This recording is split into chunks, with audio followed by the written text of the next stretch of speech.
Hello there, listeners of the Bylines Network podcast. Another collaboration with our friends across the border.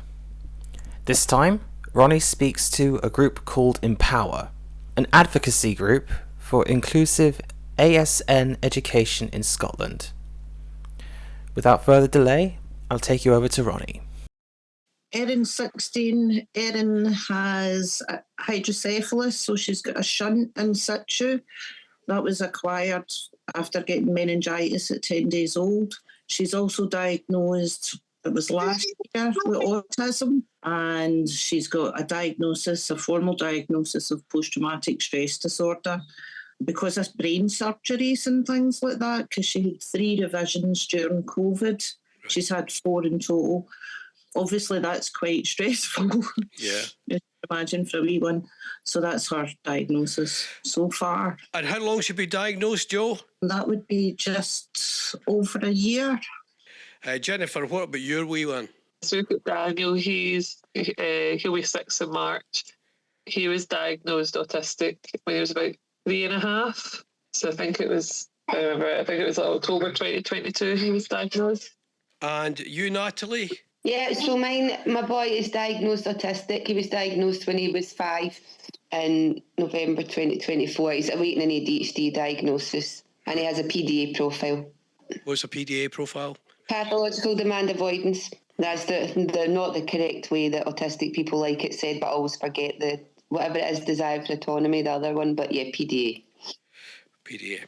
Okay, let's look at the kind of support you're getting. And Joe, we'll come into you again there. So in terms of support, physical, mental, schooling, what are you getting at the moment? Erin experienced autistic burnout, suicidal ideation yet again about a year and a half ago. She had been prescribed CBT therapy, and that was provided by the trauma team. But since we moved to Greenock, they couldn't actually provide it for her. So she has to pay for her own CBT therapy. She gets 1 hour a week of school. She's on a vastly reduced timetable. Is that in a mainstream school? Mainstream secondary school.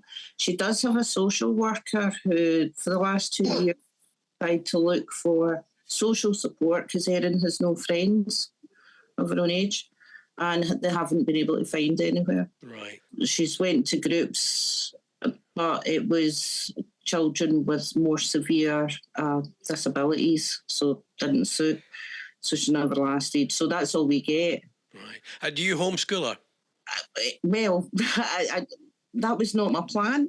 But however, I have to fill out those 28 hours a week doing whatever I can, and with my limited capacity because I'm not a teacher. And she's managed to do, I think, the level 4. She's completed that, and she's wanting to do some NAT 5s next year. She wanted to be held back a year. She asked to repeat the year, and even under UNCRC and with My Rights, My Say present, they said no, college isn't an option for her. For you, Jennifer, because you're a school teacher anyway, so your little one was okay to go to school or to go to the same school as you teach in, aye? Yeah, well, we had originally put in, so Western Bartonshire has 3 learning and communication bases, they're called.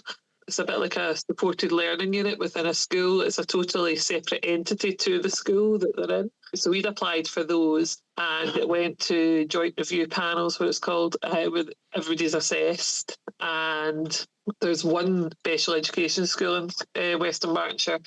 And what I was told happened was so many children qualified at Kilpatrick level that they overspilled into the units this year, which then pushed children like Daniel into mainstream. It was almost this kind of domino effect. So it wasn't our first choice for him to go mainstream, but if he was going to go mainstream, he was going to go to the school that I know. Because I was talking to one of the dinner ladies today, her wee boy, he's in a school that's attached to my other son's nursery. And he was expelled. He was on behaviour plans, 1-to-1. She's put him into another school and all of that's gone. All the aggression, everything's gone. It's all about environment. It's all about... So that's why when it came to school, I thought, no, it's it's a school I know, and it's a school I know are going to look after him. So that's why we pushed for him to go to my school. But I've just had to email the head of education for Western Bartonshire because we sat down at the end of January there for a Team Around the Child meeting, it's called, and was told that's how he's failed mainstream 5 months in. These are the stories I'm talking to other mums and dads as well, and these are the stories about this kind of no option thing. What about you, Natalie? Because you've got a wee and a 5-year-old? He's 6 now, yeah. Now.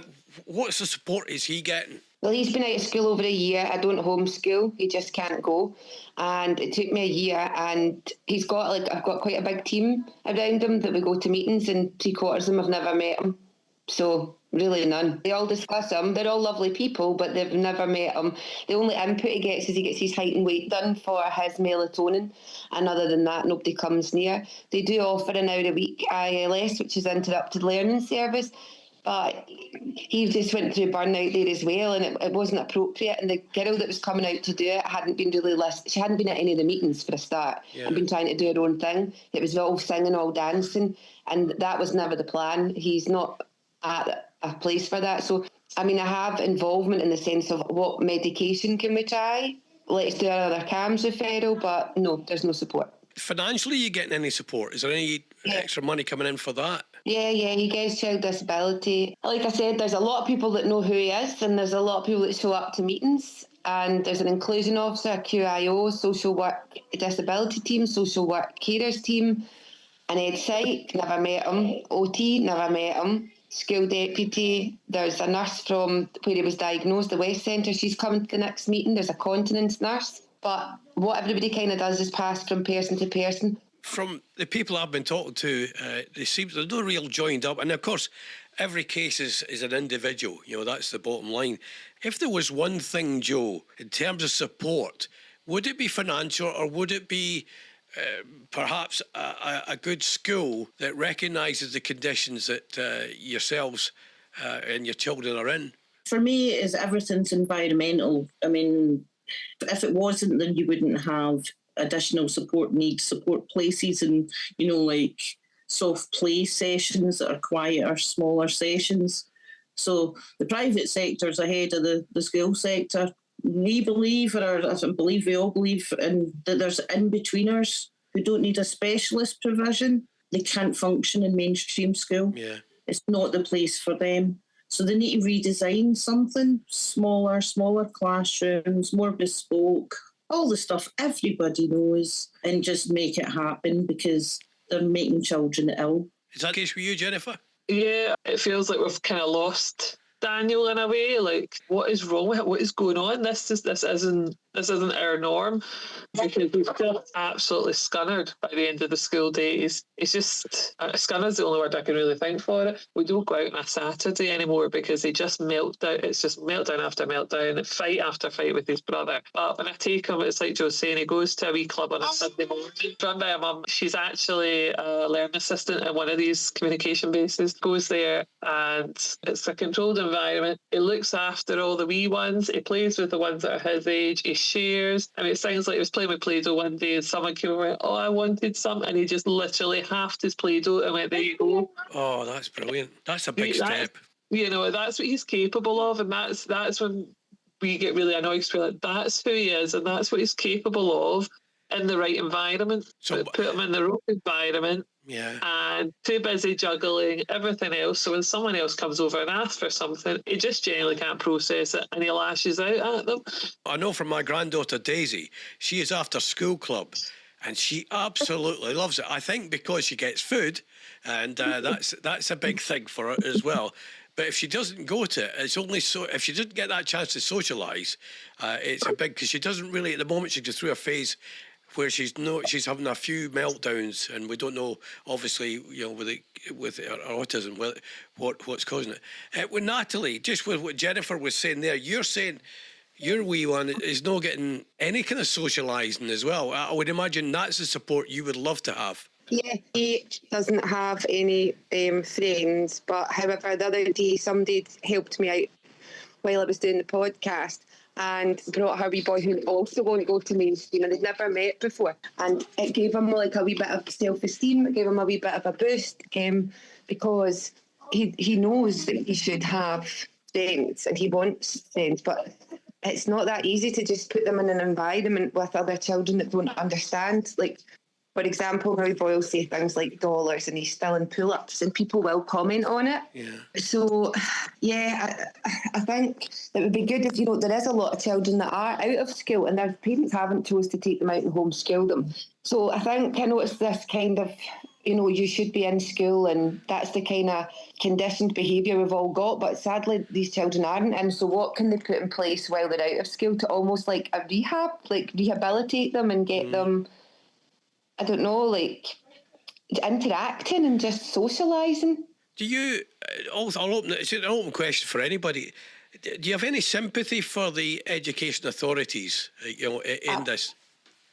Absolutely, I don't. No. Teachers, I do though. I do. I think that teachers are given a big ask, because I think some of as parents, we struggle. If we struggle to navigate one child, how are you expecting them to do that with a class with more than one ASN child, which is what we're seeing now?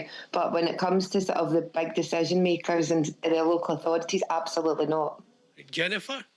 The problem is at the school level, and definitely there's elements where teachers and learning assistants, they're not being trained enough to have the confidence or the knowledge or understanding at the best of times. But they have the hearts of gold. Majority of them, the ones I know, have hearts of gold, and they will go above and beyond, and they have gone above and beyond for Daniel. The same within the school setting to an extent, but I know that there's schools that doesn't happen. I'm very aware that how lucky we are with the school that we have. The problem then is it starts to go up the chain, and it's, at local authority level, they have limited funding that they then have to allocate, and then that trickles up to Education Scotland and the government. And this is the problem, is people are very quick to go almost to the point of delivery, which is the school, and assume that that's where. But this problem is an epidemic. We are looking at a mass epidemic of undiagnosed, needing diagnosed children, and children in trauma, children who just genuinely cannot cope with the mainstream structure as it is. And we need to do a massive, massive reshuffle, but there's only so much your local authorities can do. Their hands are completely tied by Education Scotland and the government. When we've talked previously about that sense of isolation, and you've obviously challenged all the way up, because you three of you are formidable. You've challenged it, and do you sense the same thing as Jennifer is saying there? It's just, it just goes all the way up to the top, and somebody says, we don't have the money. I have sympathy for the teachers in the sense that they get there at the coalface and they get the raw stick of trying to manage the unmanageable, because it's not manageable. I'm disappointed. Alice is 19 over the years, been told, you're the only one with a problem. You're the only parent that's got a problem. And that does get to you, because you do think, well, it must be me. It must be how I'm approaching. Joe, I can imagine that thought goes through a lot of parents, thinking, what have I done wrong, or all this. And of course, sometimes the public don't quite, or they won't say that out loud, but that's in their minds. The good thing is, and I'm trying to get a positive, but not a false positive, because Empower ED Scotland, you have got together. Is that how you three met? Was through Empower ED? I met Jennifer in a group, and Joe and I, it started Joe and I, and then there was Nikki, Debs, and then Harriet, the GP, and then Jennifer. I just thought she was really proactive, and I just got a good vibe off Jennifer. This is you getting your ego boosted here, Jennifer. And I said to Joe a couple of times, I think we should ask Jennifer if she wants to join us, because I think she would be an asset to the campaign. The way you're going with this group, and there's loads of groups around, I've doing a lot of research on this, there's loads of groups, and the reason a lot of groups have just got together is the sense of hopelessness. The fact that you're part of it, and you've got the podcast going, and you've got to plug in, by the way, Natalie, I spotted that. When you started but you hear that, he started the podcast. Aye, fair enough. Is it helping being a group? Yes, well, personally, I think that without a group, without finding your tribe and without trying, you can feel completely helpless. And that's mentally. difficult in the journey because there's loads of highs, there's loads of lows. There's other, you might get diagnoses. They don't just all come in a wee nice box at the beginning. There's quite a journey for a lot of parents to have. Marriages break up, normal life happens. You're not the same as your friends that you had whose children are, on a different pathway. So it's incredibly important that we have these sort of groups.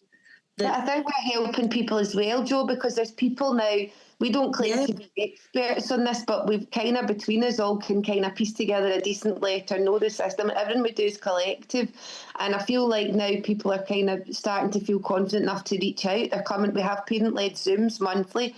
There was 12 of us in total on it on Monday night. And see if that's just 2 or 3 people leaving that and going, oh God, I'm not alone, or they've gave me some really good advice. Again, it was other people inputting advice. It's collective and it's coming together like that. It's a massive thing, and it just gives people hope rather than being gaslit by a system that can't help them. As I said, when we started all talking together, I said I felt for the folk that couldn't fill in the forms. I don't mean that unkindly. It's a big task. You've got to get it. Jennifer, your experience, the Jo and Natalie have been talking about the benefits of having you in the group. Can you understand that as well? That dread of, right, I've got to fill this in, I've got to say the right phrases, because that's the only way I get to the next stage.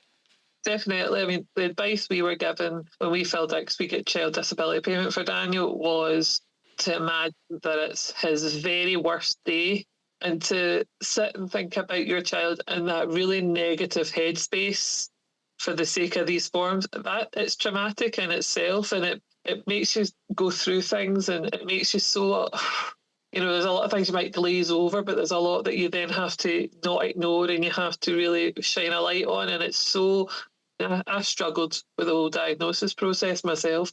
I was very much in denial at the start, and then I struggled with the grief that came with it, and I still struggle with that. It will rear its head at times, and the forms are they're horrific, but they're also, I personally see them designed to kind of almost catch you out. I was talking to parents at the school. One of the dads, he's trying to get an ADHD diagnosis for himself, and he said, I'm trying to do this form, and on page 1 it will ask me a question, and then on page 20 it'll ask me the same question. So then I ask myself, what did I say at that question? And I'll go back and I'll look at that, and then before I know it, I've lost my train of thought. And that's just a genuine symptom of ADHD. Yeah. And you're thinking, well, you're giving them something that's genuinely unachievable, because they were talking about different things for their wee boy he's on the waiting list. And I said to them, next time we've got a meeting at the school in a couple of weeks, and I was like, see, next time just bring your form and I'll sit and go through it with you. But I felt I had to warn. I was like, listen, we're going to have to look at this as his very worst day and night, and it's horrible, and it's going to be really hard, so I need you to just prepare yourself for that, because you don't want to think of your child in that light at all. But the angering thing for me is I've seen what's happened with Daisy and my son and his daughter and my daughter-in-law, is that we did a podcast. It was Daisy and me, the podcast. It was all about growing up with Daisy, when she was diagnosed. And we learned so much. But there was a famous, I forget who it was, but one of the people we got in the podcast, and they said, you're in for a fight every day, every single, and it's not just you're bringing your own wee one up. It's everything, every year. It's a constant battle. Just in the time we've got left, how the hell do you keep your energy up, Jo? Apart from Jack Daniels and Coke, what else have we got there, Jo? Groups like this, knowing you're not alone. The greater good, the fact that there's a high percentage of us are neurodivergent ourselves, so we have that social justice streak right down our backs, and we can't do anything about it. Just a sense of right and wrong, really. I get that as well, Natalie. Are you the same? I think my ADHD's got part of a wee bit of hyperfixation on things is probably quite helpful. I'm like a dog with a bone once I start doing something. I set out and said, when I first met Jo, I said, we'll do a podcast. We were in a different campaign, then we started this. The whole point of the podcast is to empower people and to make them come on. It's not the Natalie show. It's It's to make people, which I find quite hard because I like to talk, it's for people to watch and say, oh my God, I'm not alone. Oh, wait a minute, there's more people like this. And to just give people, if they want to come on and they feel confident enough to give their story, amazing. And if not, watch other people's. But it's something I just want to quickly say to you. What I think, though, as a campaign, what I feel about ours is we're very transparent, and I think that's why we do the parent-led Zooms and we come on and show our faces, and the podcast show a bit who we are, and I think people trust that more, and I think that people then realise we will advocate and fight for them, and I think there's something, again, very empowering. Thank you very much, Ronnie. Once again, another brilliant episode from our friends in Scotland. Thank you for joining us, listeners of the Bylines Network podcast. We hope you'll join us soon for our next episode,